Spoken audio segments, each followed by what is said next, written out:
WBRP. All right, let's dive in. We got DEI. We've got CRT. There's probably other letters too. The headline reads Louisiana Republican Party, the GOP, wants to ban college study of diversity, equity, and inclusion. From the story penned by James Finn, who put this up at NOLA.com. Louisiana Republican Party officials want state lawmakers to forbid the study of racism at colleges and universities, arguing in a resolution approved Saturday that classes examining, quote, inglorious aspects of United States history are too divisive. Joining us now to talk about this is the head of the UL system, Dr. Jim Henderson. Dr. Henderson, welcome back to Talk 107.3. How are you? Doing great. Glad to be with you, especially today after a great baseball victory last night. Easy now. Oh, Easy. I forgot the market. No, I forgot the market. Hey, look, I'm with you. That was ULL's World Series last night. That was the biggest night of the calendar year. And Louisiana was a winner. Isn't that great? Louisiana was a winner. And listen, I'm just kidding. Today's LSU Day at the Capitol, and I wish them the best because our flagship university is absolutely essential to our state, to our nation, and wish them nothing but the best. But we have to have some good-natured ribbing every once in a while. Always. It wouldn't be Louisiana if we didn't. That's right. Okay, so let's dive right in. Hey, I want to get around to the article in a minute, but I want to start with what's actually being taught in our schools that would be found as, quote, divisive. You know, part of the college education is to challenge people to think critically about topics. I think I mentioned earlier to you, I remember being assigned an essay when I was a college student. I had to write a paper on Rousseau's social contract. And it was one of the most challenging things I've ever done because it was totally anathema to my way of thinking. Right. It still is. Mm-hmm. But it challenged me to think critically about an issue, and it made me open my perspectives. And that's part of a college education. We're here to create critical thinkers, problem solvers, people that are going to contribute to the advance of society, going to contribute to the workforce, going to contribute to growing economies. That's what we do. And one of the ways we do it is through diversity, equity, and inclusion, ensuring that we meet students where they are and we prepare them to take control of their own economic self-determination so that they can become the best example of what their potential is. Okay, so the term diversity, equity, and inclusion, it has this reputation of being something that might not be how it is in application. Well, we started to take terms and redefine them and create caricatures of these terms, right? That somehow diversity, equity, and inclusion means that you as a white male are guilty of something as an individual. That's not what this is. Right. This is recognizing that we're in a state that does have a storied history that has been favorable for many and has been much more challenging for others. We're in a nation that was created with the single best promise of freedom for individuals ever, and then it took us another 90 years before we said one group of people cannot be held in bondage.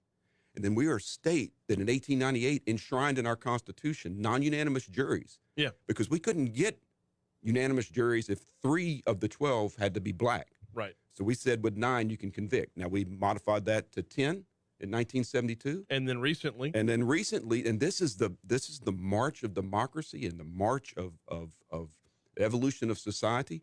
We the people of Louisiana said no more unanimous juries.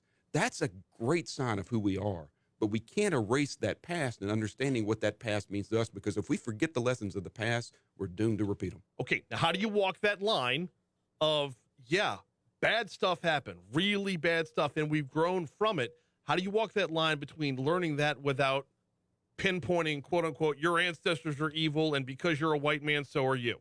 You do it through education. You do it like we do in coursework when we're talking about these issues. Now, listen, we're still focused on teaching mathematics, right?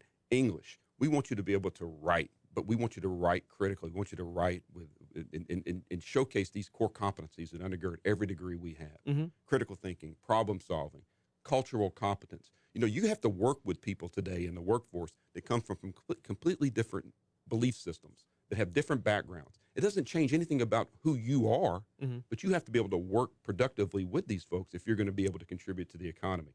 So that's part of what we do. We're teaching resilience. We're teaching self-reflective awareness. How do we process information? You know, diversity, equity, and inclusion, our offices operate a lot different than you do somewhere around the country, because you do see stories that pop up around the country. We saw at Stanford, a federal judge was shouted down by students, and those students were actually defended by their DEI office. I want to contrast that to what happened at UL Lafayette last October. A student group, a conservative student group, had invited one of the more controversial speakers to speak on campus. And we were inundated with calls to say, hey, this guy cannot speak on your campus. And we said, no, we're content neutral. We want free expression on our campuses.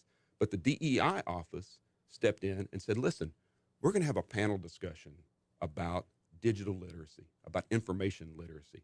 Students attended that, and they said, okay, wow, this is good discourse. This is good conversation. The controversial speaker came, spoke to his audience peacefully, left. That's what DEI can do when it's done the correct way. Well, I mean, by its very definition, the moment you start excluding people, you're no longer being inclusive. That's exactly right. And inclusion is the right word. Inclusion and belonging. We want every student that comes to our campus to feel like they've got a place there, and they've got an opportunity to become the best version of themselves.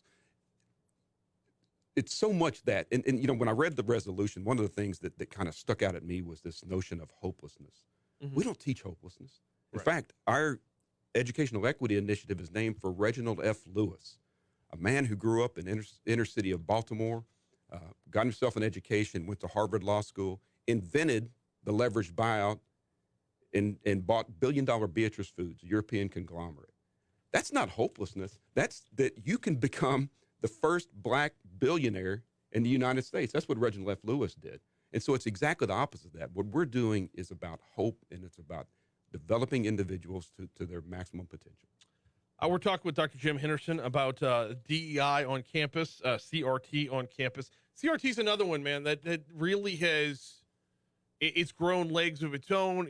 It's morphed into something that I don't think is where it started, but it's something that life of its own has started on campuses. Not necessarily here, but has started on campuses, and colleges, universities have fostered the growth of that, the myth that it is now. Well, CRT was, really developed in the 80s. It's got roots to the 60s, but it was mostly taught in graduate programs as a way to look at in law schools and advanced studies. I don't imagine I dare say we don't have a critical race theory course taught at a single university as a required course. It's not part of what we do. It's certainly a way to evaluate the legal structure in the United States and what's wrong with critical thought. Because even if you're a critical race theorist, if you believe in critical thought, you're constantly reevaluating your own belief systems around that. So CRT has kind of become this catch-all phrase that is quite different than what it was in its origins. That's a distraction. What we're focused on is ensuring that every individual belongs on a campus and knows that they can become their best version. Okay, we're with that. Nobody bats 1,000. Okay, so let's say that by some chance a professor ends up on one of the UL campuses that is taking that DEI or is taking that CRT to a level that is beyond uncomfortable for a student, that does portray the white man as evil. What's the student's recourse there? Well, we want to separate discomfort now. You should be uncomfortable quite often. No, it's a common theme of this show. But when people feel like they're being brainwashed or they're being indoctrinated, certainly they've got recourse. They've got the department heads. They've got academic advising. They've got student services. They've got the system office, right? There are multiple ways for students, if they feel like they're being put in a position, we want to have that conversation. I will tell you that is going to be a rarity, right? Now, listen. We've got faculty that believe things that are quite different than probably the prevalence of Louisiana. That's a strength for us, Okay. And typically, faculty at a university are going to be, if you look at the spectrum, if you want to look at it as just a single line, they're going to be on the left side of that spectrum. I think FIRE had a survey that said 50% of college professors nationwide self-identify as liberals, 27% as conservatives. It's probably a little bit different in Louisiana. And that's going to skew. That's going to be different than you see in your regular population. But it's really a nonsensical idea to think that leads to indoctrination. The article goes on to talk about one of the things that went down at the meeting over the weekend. an employee within the UL system got called out by name, and not full on doxing, but definitely got called out and singled out. You had a pretty emphatic response to that. She is Claire Norris is one of the greatest assets in the state of Louisiana. I kidnapped her from the Board of Regents to come in and do data and performance mapping for UL system. She is our vice president of advancement. She's raising funds. She wears multiple hats. We operate the UL system office with 17 employees, $1 billion operation with 17 employees. They have 43 boards that operate the universities in Michigan. We have one that does 9 universities in Louisiana. Claire Norris is an invaluable part of that team. The work she has done to advance inclusion, to advance education, to advance herself, she is somebody that should be celebrated. And I count her as my. By the way, she and I get into conversations. We get into deep conversations when we have time. I just read the book, The Devil and Karl Marx. Oh. And we get into our conversations about whether Marxism is inherently evil or if Marxism has evil outcomes because it's been implemented by flawed people. I take the former, she takes the latter, but it's a great conversation, and that's part of the intellectual discourse that makes us humans. That's what makes us advance as individuals and collectively. I think I'm with you on that one. I mean, it's absolute power corrupts absolutely, right? And that's right. Falls under that. One more before I get you out of here. We might run over ABC News. I don't care. Representative Valerie Hodges has not even a bill, a resolution, which does not carry the weight of law, but it's asking for reports on studies. If this were to pass, is this something that the UL system would be in favor of? I know it would be a lot of legwork, but it would be a good way to show, hey, we're not doing anything wrong here. Well, first, it's much less legwork than you might think, really? Right? Because okay. it's really a small number that we're going to have to report. And when we operate with this philosophy of operational transparency, and when a legislature or a legislator asks for information, it's incumbent upon us to provide that information. I have no problem whatsoever answering those types of inquiries. And listen, in my role, I have to take a vow of political celibacy, if I can steal a phrase from Mitch Daniels, right? I'm not a political operative. In fact, I had to register as no party because I want to be clear. We're educators. We're about advancing the state. Yeah. And so I don't make any comment about what a political party does in advancing their platform or developing their platform and the stances they take. That's their business.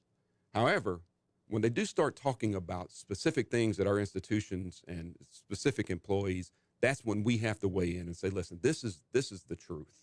And we're going to stand up for those that are doing the right thing. Have legislators reached out to you about potential ideas that they would be pushing as a follow-up to this? We've seen bills that have come forward. It's really too late this session because it's a fiscal-only session. Yeah. I imagine that next year, and we've seen it around the country, there's 3 bills in Texas. One of them aims at diversity, equity, and inclusion. But when you look at the activities under diversity, equity, and inclusion they're trying to outlaw, none of those take place at our universities. That's not what our programs are about. Again, our programs are about empowering individuals, making sure that they feel like they belong on our campuses and helping them become their best version. He is Dr. Jim Henderson. Love when you come in studio, man. We need to make this happen more often. Thank you, my Greatly friend. appreciate your time. We're at 8:31 at Talk.